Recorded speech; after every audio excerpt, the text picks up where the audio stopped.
Berikut kronologi lengkap Mayor Infanteri Bagas Firmasiaga, anggota Pas Pampres, berudah paksa prajurit TNI berpangkat Letda GER.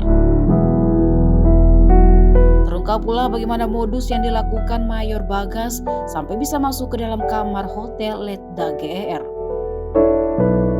Aksi pelaku dilakukan saat gelar konferensi tingkat tinggi atau KTT G20 di Bali pada 15-16 November kemarin.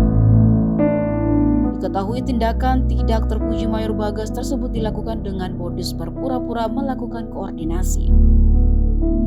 Hal itu terjadi pada malam hari dengan mendatangi secara khusus kamar hotel Letnan 2 GER yang menginap saat pengamanan KTT G20. Tanpa menaruh curiga sebagai junior, Letda GER membukakan pintu dan keduanya duduk di sofa kamar secara terpisah.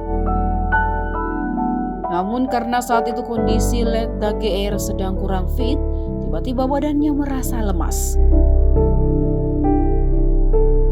Pada momen tersebut, Mayor Bagas langsung melampiaskan nafsunya. Kondisi lemah membuat Letnan 2 GER tidak berdaya. Dirinya baru sadar saat keesokan paginya ketika terbangun sudah tidak mengenakan busana. Insiden tersebut membuat Letda GER trauma dan takut akan dibunuh jika bersuara.